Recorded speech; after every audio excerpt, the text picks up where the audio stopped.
10 милиони луѓе во светот имаат Паркинсонова болест. Станува збор за една од најчестите хронични невродегенеративни болести. Третманот и терапијата на болеста опфаќа забавување и спречување на процесот на прогресија на болеста. Во петок, тема во Фактор здравје, Паркинсонова болест. Гостин професор доктор Арбен Таравари, специјалист невролог. Гледајте Фактор здравје во петок во 9 часот и 15 минути.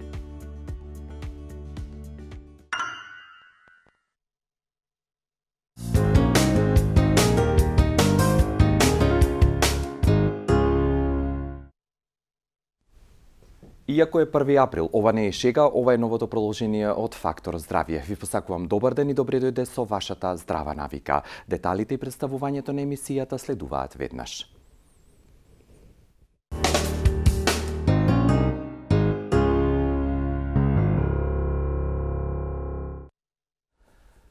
Многу истражувања и клинички студии докажаа дека Паркинсоновата болест е една од најчестите невродегенеративни хронични заболувања. Она што статистички е докажано и е достапно на глобалната мрежа е фактот дека над 10 милиони луѓе ширум светот имаат оваа диагноза и живеат со ова заболување. Она што денеска секако ќе ви го докажеме е фактот дека од една страна ќе проговориме повторно за Паркинсоновата болест, но со посебен осврт и аспект на неспецифичните симптоми. Она што дополнително е познато е дека покрај тресењето на рацете и наклонетоста на телото кон напред, како главни симптоми на оваа болест, секогаш не представуваат сигнификантен знак за Паркинсонова болест. По овие први дозини информации ќе ви го представам и гостинот со кој што и вие во продолжение ќе може да комуницирате преку ваши јавувања денес во Фактор здравје.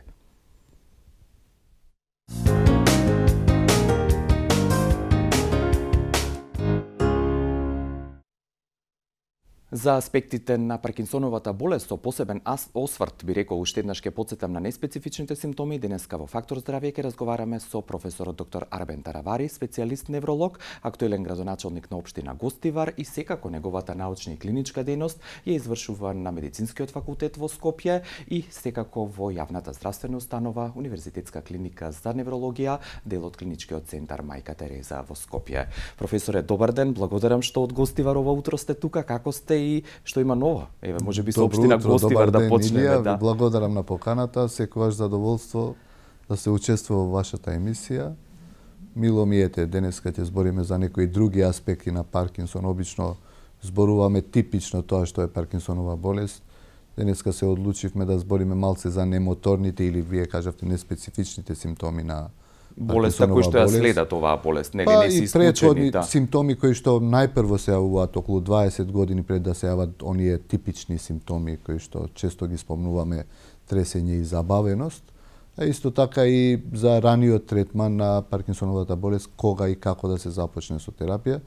Така да јас мислам дека ќе го доловиме интересот на гледачите кои ги интересира кога, како, колку е генетска, колку пред да се појават тие моторни симптоми може нешто да направат. Можат да направат. Да, ви благодарам за учеството во емисијата, а вие останете со Фактор здравје. По паузата за реклами ќе ја продолжиме денешната тема.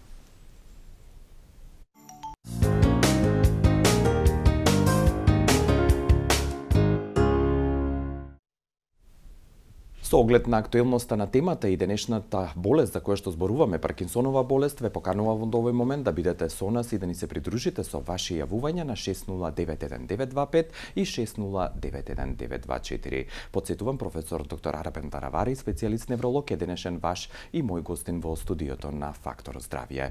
Професоре, бидејќи рековте и 20 години или 2 децении пред фактичко појавување на моторните симптоми или специфичните на Паркинсоновата болест, може да се јават неспецифични симптоми кои што се на некој начин рана фаза или предвестник на болеста. Што тоа значи и може ли индивидуа, не мора пациент да биде да ги препознае? Да, токму така. Многу порано отколку да се јават тие типични симптоми, се јавуваат одредени неспецифични, нетипични. Ние велиме во невродегенеративните болести како симптоми кои најавуваат практично дека ќе се развие некаква невродегенеративна болест. Дури при крајот на минатиот век, значи 90-тите години од минатиот век, група на научници во Америка кои што беа од Шведска и од Шпанија почна да направат едно неспецифично истражување на пореметување на сон. Меѓутоа, не само за Паркинсоновата болест, туку за генерално сите невродегенеративни болести и ги следеа пациентите 5, потоа на 10 години, потоа на 15 години и се констатира дека околу 77% од луѓето кои што имаат некакви пореметувања на сон, немирен сон, чести будења навечер, вознемиреност при спиење, лоши сонови, дека понатаму имаат огромна шанса, значи повеќе од 3/4 од нив развија некаква алфа-синуклеонопатија, односно тоа се најчесто типови на различни типови на паркинсонизам, меѓутоа не се исклучуваат и другите невродегенеративни болести. Кога велиме невродегенеративни болести, најчесто подразбираме деменција и Паркинсонова болест, тие заедно се околу 80% од невродегенеративната патологија и се констатира дека сите тие кои што имаат некакви проблеми со сонот, со спиењето, се некако потенцијални кандидати за понатаму да развијат некаков тип, значи не мора да значи дека 100% ќе развие секој кој што не спие добро, дека ќе развие Паркинсонова болест или некаква друга невродегенерација. Потоа се направија исто така, има огромен број на студии и за, бидејќи се работи за мултинеуротрансмитерска болест, нели самата патологија на болеста, тоа што недостасува се неколку најбитни неуротрансмитери, и тоа пред се серотонинот и допаминот, меѓутоа и другите има еден дисбаланс меѓу неуротрансмитерите, предизвикуваат и одредени симптоми психијатриски, да речем, невропсихолошки, најчесто кај тие пациенти во пред да се развијат симптомите на паркинсонизам или деменција, има епизоди на депресија многу често, епизоди на анксиозност, на вознемиреност, кои што можат да предјавуваат дека понатаму ќе може потенцијално да се развие Паркинсонова болест. Ова е од практичен аспект, јас ќе кажам дека огромен број на пациенти со Паркинсонова болест неколку години одат на психијатари, откако регистрираат дека имаат депресија, меѓутоа уз депресија имаат некаков тип на забавеност на движењата, генерализирана брадикинезија. Се јавуваат потоа кај нас, доаѓаат и кажуваат дека евете 7 години или 10 години се лекувам од депресија, а практично се работи за веќе развој на паркинсонизмот, нели? И паркинсонизмот, морбус Паркинсон може да биде хиперкинетска и хипокинетска, значи кај што има повеќе движења, одредени се веќе други типови на секундарен паркинсонизам најчесто, меѓутоа и хипокинетската најчесто е околу 90% е морбус Паркинсон. Така да симптомите, психијатриските симптоми многу често и претходат на моторните симптоми на болеста.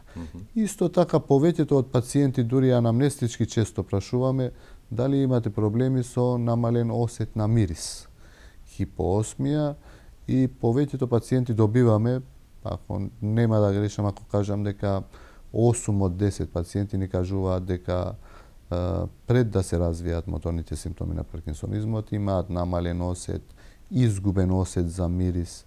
И сите овие знаци, симптоми се некакви, да речам... Ја комплетираат служувалката, може би, дали сликата. Кажуваат дека понатаму кај пациентите може да се развие Паркинсонова болест. Исто така болки низ целото тело, неколку години, не 20 години, меѓутоа неколку години, замор кај повеќето пациенти, замор кој што не може да се објасни. Ќе направат одредени испитувања од кардиоваскуларниот систем, други испитувања евентуално со ендокриниот систем и ништо не покажува, сите резултати излегуваат уредни, а практично пациентот се жали дека некако нон-стоп цело време се осеќа уморен и ова е еден предзнак на тоа дека може понатаму да се развие Паркинсоновата болест.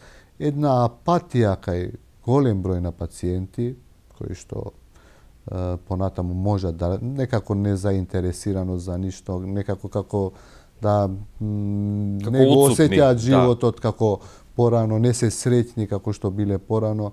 Сите овие знаци може би некогаш се веќе можат да се осетат и првите симптоми на Паркинсоновата болест, меѓутоа некогаш се и воопшто да немаат никакви моторни симптоми. Исто така многу ретко, меѓутоа може да се регистрираат и симптоми на заборавеност кај одредени пациенти, односно се жалат дека некако меморијата им е ослабена, иако се испитуваат и се направат одредени испитувања за деменција, ќе излезе дека тие немаат знаци на деменција, меѓутоа пациентите ви кажуваат анамнестички дека некако забораваат. И да не ги спомнувам, бидејќи се многу ретки, симптоми на психоза, односно потешки психијатриски болести, препратени со халуцинации и со други симптоми кои што веќе тие пациенти треба да се третираат, освен што понатаму ќе развијат и Паркинсонова болест, меѓутоа треба да се третираат и за психозата, односно првичната болест. Ви велам, тоа се сет на симптоми кои што никогаш и повеќе колеги кои што работат психијатрија, интерна медицина, ендокринологија конкретно, кои што прв пат се сретнуваат со ваквите пациенти, не им оди на памет дека понатаму може да се развие Паркинсоновата болест. Ја го кажувам ова, бидејќи секогаш зборуваме за моторните симптоми, за тресењето, за забавеноста. Да се прошири сликата или да почнеме да размислуваме и од други аспекти. Многу често ни се случува, посебно пациенти, роднини на пациенти, кои што се заинтересирани и не прашуваат дали може и ние да развиеме Паркинсонова болест, дали е генетска болеста. Ја би сакал вака грубо да кажам дека само околу 15 болести, иако во литература во различни држави во епидемиолошки анализи некаде од 5 до 30% се опишува, меѓутоа апроксимативно ќе речем околу 15% на пациентите со Паркинсонова болест, нивната следна генерација може да има, да биде чисто генетска болеста и тие да наследат и тие да бидат болни. Меѓутоа, повеќето, околу 70% на пациентите со Паркинсонова болест се спорадични, значи никој во нивното семејство не опишуваат претходно дека имале слични симптоми за било каков тип на паркинсонизм. Според ова што го зборувате, 20 на години или 2 децении пред настанокот на моторните или специфичните симптоми се појавуваат неспецифични симптоми, дали тоа укажува на фактот дека границата е поместена надолу, односно Паркинсоновата болест се јавува и кај помладата популација, односно не е ексклузивитет само на повозрастните лица? Ако одиме на епидемиолошки анализи, и тие се интересни, например, Паркинсоновата болест кажавме дека е втора по честота од невродегенеративните болести после деменциите. Видете, паркинсонизмот после 60-та година е 1% на население, а после 80-та година веќе е 3%. Значи со возраста ризикот расте. Меѓутоа најчесто се јавува во 6-та декада, значи од 50 до 60 години. И многу интересно, секој 10-ти пациент се заболува пред 50 години. Значи од тие што се заболени, а анамнестички добиваме податок дека само 10% заболуваат од 40 до 50 години, меѓутоа не се исклучува дека може да се јави и порано и практично знаеме дека имаме пациенти и на 30 години, и на 40, мислам на 4-та, 5-та, 6-та декада и екстремно ретко пред тоа. Благодарам, имаме веќе 2 јавувања во овој прв блок на ваш интерес денес во Фактор здравје. Добар ден, дали ме слушате? Зборувајте, добар ден уште еднаш. Добар ден. Кој е вашето прашање, господја? Имам пациент, јас сум негователка, имам пациент кој 20 години со Паркинс. Добро. Сакам да прашам како ќе ги испијат лекарствата, има голем тремор. Добро. Предпоставувам барате коментари или некој совет. Дали ова доволно за одговор? Да. Добро, ако е тремор, ако мисли дека пациентот сам ги користи лековите, ја мислам дека има повеќе начини за тоа како пациентот да ги испие лековите. Не е некоја филозофија, меѓутоа мислам дека пациентите кои што се третирани, кои што се добро третирани, не се до толку изразен треморот, иако во одредени типови на хиперкинетска форма на Паркинсонова болест навистина е тешко, меѓутоа секогаш со нив живее некој. Ја мислам дека во Македонија недостасува PD nurse се викаат надвор, или сестри кои што работат со Паркинсонова болест. Мислам дека е крајно време да се почне и да се едуцираат такви сестри кои што понатаму би можеле прво да се тренираат кои што би биле во Скопје, потоа да се тренираат и други во другите градови за да се дадат одредени совети на ваквите пациенти. Конкретниот одговор е ако има придружник кој што живее со пациенти со Паркинсоновата болест, негователката може слободно да ги даде лековите и нема да има никаков проблем. Благодарам, уште едно јавување имаме на линија. Добар ден. Добар ден. Кој е вашето прашање? Иако сум вас редовен гледач, два пати си му поставил прашање, би ве замолил во иднина да пациентите што се јавуваат да поставуваат прашање еден по еден, затоа што два пати сум ви поставил прашање, не сум добил целосни одговори, затоа што гостите на дел ќе одговорат, на дел нема да одговорат. Добро. Поставете го сега прашањето. Молим? Да, ве слушаме. Кое е прашањето? Прашањето е следно. На возраст од 73 години. Добро. Подолго време после операцијата од 3 бајпаса ми се јави несоница. За потоа зимам сам вал по препорака на почитуваниот Стојан Баректаров, го кршам на пола и после тоа, од кога се оперирав од простата, почесто останување ноќе и тоа ми дојде како капак на несоницата. Би сакал да го прашам, ми се јавува во последно време деменција, колку ќе ми помогне билот како превентива? Или ќе ми предложи некој друг препарат? И како да се ослободам од сам вал? Осеќам поплатне, ме боли така лесна болка на главата. Мислам дека ми е последица од сам валот и лексилимо што го имам во комбинација. А го зимам повеќе од 10 години. Благодарам за вашите две прашања, ќе добиете одговор и професоре уште едно имаме во овој блок ќе одговорите. Добар ден. Добар ден. Да, кое е вашето прашање, господја? Ве поздравувам и сакам. Поздрави до вас. Јас сум на возраст од 74 години, веќе 2 години имам тресење на раците и брадата и примам мирапексин и гамалон. Дали помагат овие лекови за мојата болест и дали е Паркинс или не? Благодарам. Благодарам. Останете со Фактор здравје, со одговорите и остатокот од денешната тема ќе продолжиме по втората пауза за реклами.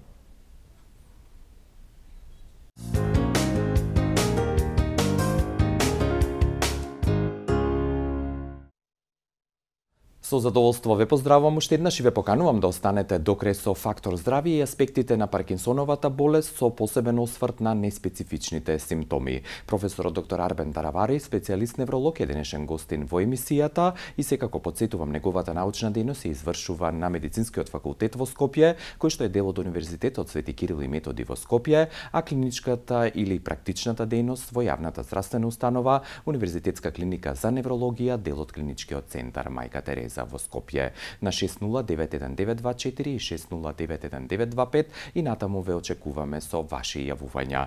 Краток коментар само за господата што се јавија. За првиот случај се работи за инсомнија. Колегата лековите што ги напишал се коректна терапија која што генерално се дава кај инсомни, кај несоници.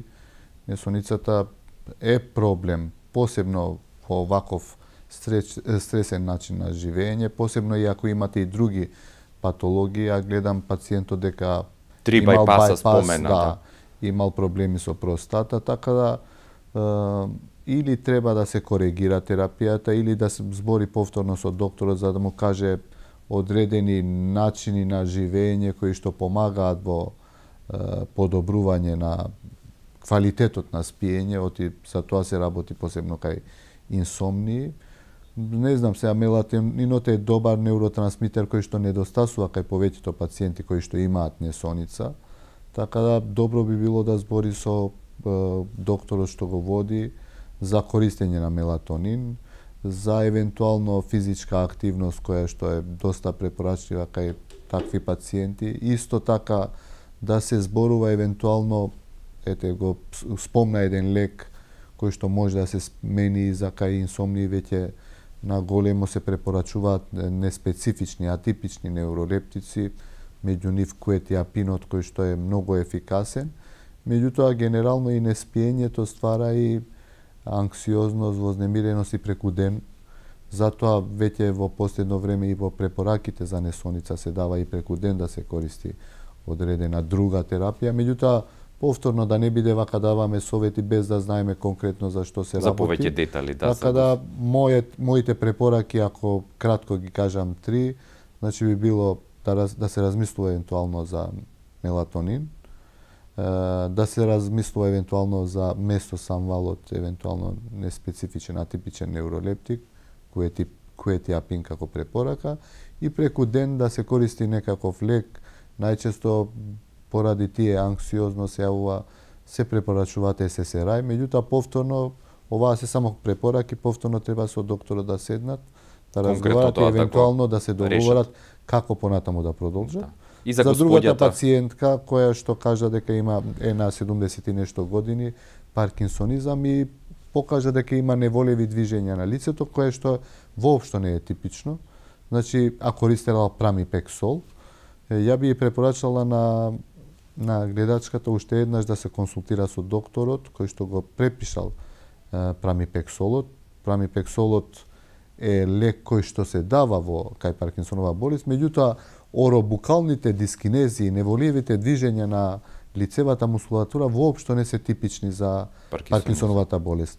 Да не се работи евентуално за несакани ефекти од други лекови кои што ги користи, или да не се работи за одредена друга болест која што ние ја нарекуваме како оробукални дискинезии, за кои што воопшто не се препорачува прамипексол, туку се користи комплетно друг лек. Затоа, како констатација, моја препорака до гледачката би била уште еднаш да се видат со докторката и да ги разговараат овие работи, дали е Паркинсон или дали е друга болест. Благодарам. Уште 2 јавувања имаме во продолжение. Добар ден. Ало, зборувајте, добар ден. Дали ме слушате? Уште еден обид правиме? Да, ве слушаме. Добар ден. Јас сум. Да, вие сте господине во Фактор здравје. Кој е вашето прашање? прашање? Јас сум. Да, вие сте наред ако ме слушате. Добар ден. Добар ден. Ви сакал нешто да опрашам докторот. Добро, прашајте. Негде на 65 години ми дојде ред да си ја продолжам возачката дозвола. И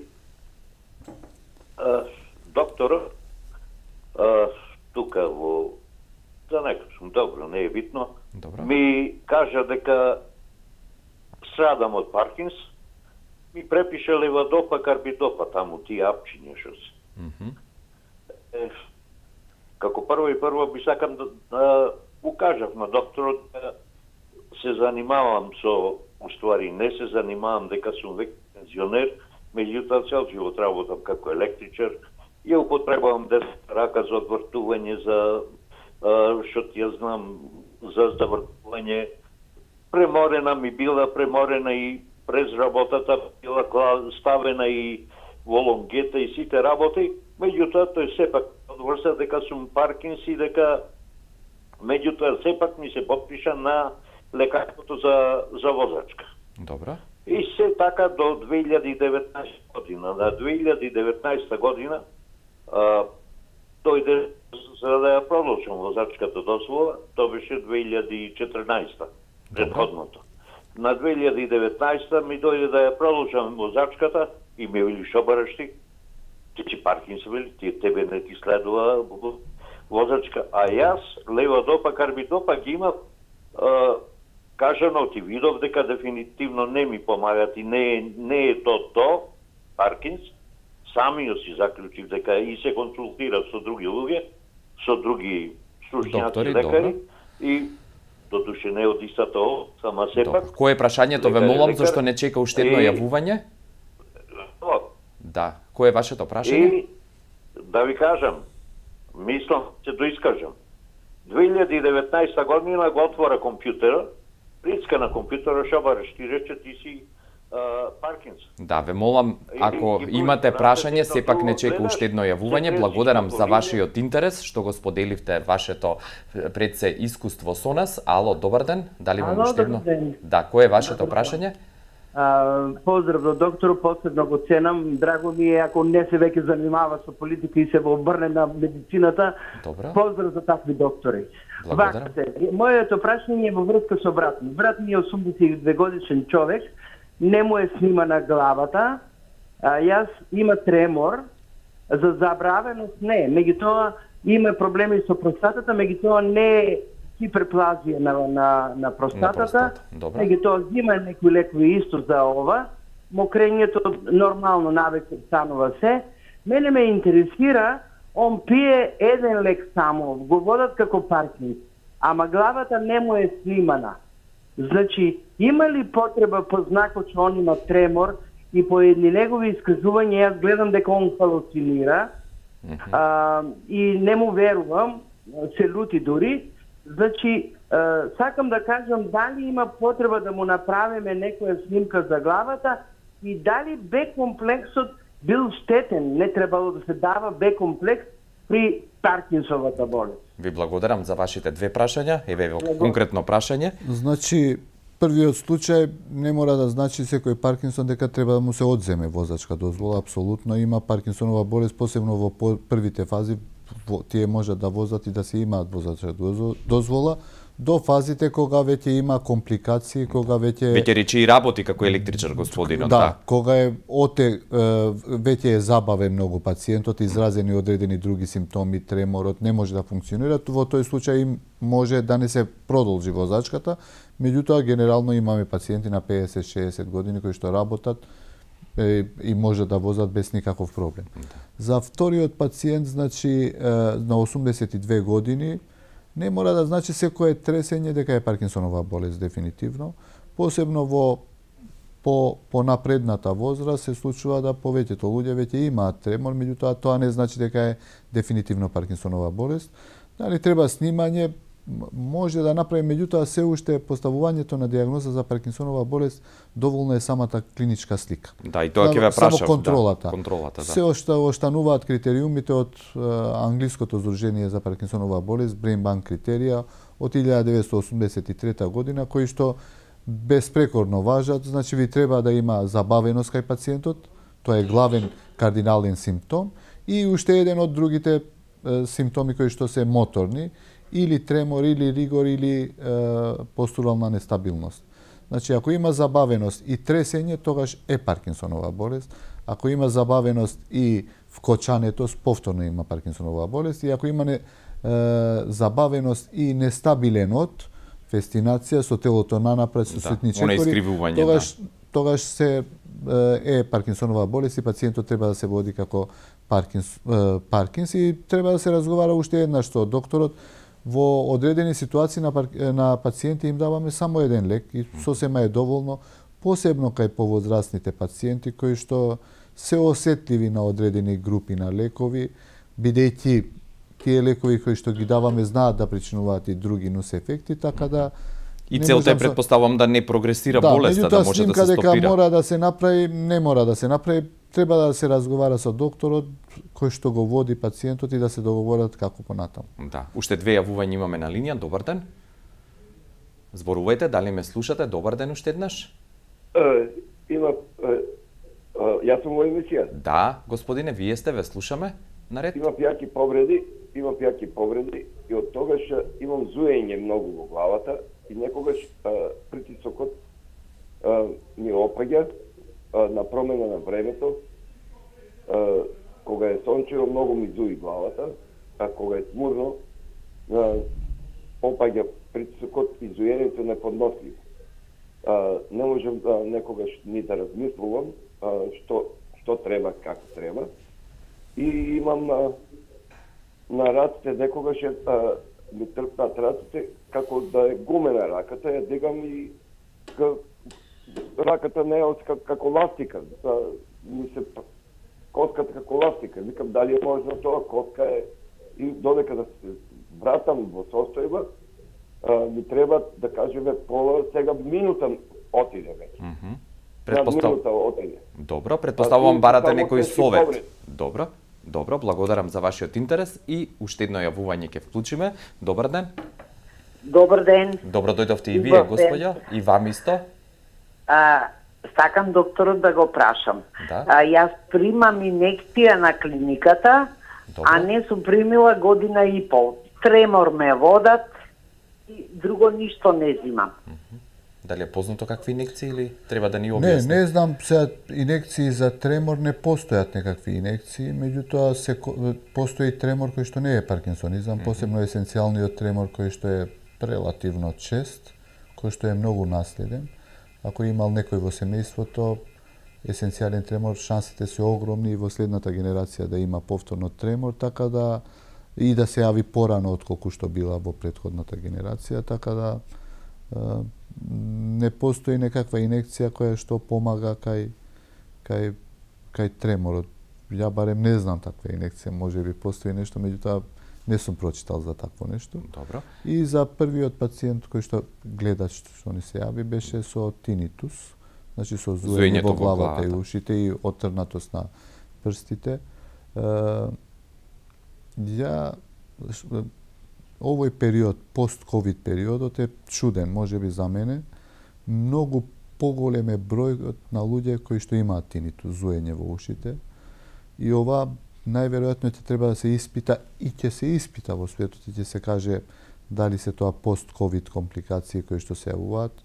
Значи да порасне бројот на пациенти кои што се жалат на зуење во ушите од пред 2 години од 1-2 пациенти дневно на до 4-5, 2-3 пати повеќе е чудна работа, меѓутоа за да се постави точната дијагноза зошто е зуењето, односно тинитусот, треба да се направат одредени испитувања, посебно оториноларинголошки, да, од аудиолошки, па магнет резонанца, па да се види точно нервус вестибулокохлеарис, да нема некакви оштетувања, да нема други процеси во мозокот, аудиолошки да се исклучи дека се е во ред, па потоа да се оди да се бара друга причина. Најчесто причините се васкуларни. За жал 50% од тинитусите може да се третираат и се третираат успешно и се намалува, и за жал другата половина си продолжуваат да се имаат повторно зуење и нема некаков ефект од лековите, туку навикнување на пациентот и одредени техники кои што се сопуштање на глас, посебно кога се спие и кога е тишина, тогаш највише се изразува, како да се менаџира тоа и да се живее што поквалитетно. Да. И за крај, професоре, уште сакам не помалку важно да го споменеме фактот ако во напредната фаза или при моторните симптоми јасна е терапијата, како ги третирате оние пациенти кои што во рана фаза се препознаени, односно имаат неспецифични симптоми? Имаше едно убаво прашање кое што ја не знам точно кој гледач ни постави за витаминот B6. Да, и тоа дали да се пие. Комплекс, дали да се пие. Дефинитивно витаминот пиридоксинот, односно витаминот B6, влијае врз катаболизмот на допаминот, значи во разградувањето на допаминот. Значи на тој неуротрансмитер. Кај пациентите со Паркинсонова болест недостасува тој неуротрансмитер и ако вие давате нешто што помага во разградување на тоа што недостасува, не е убаво.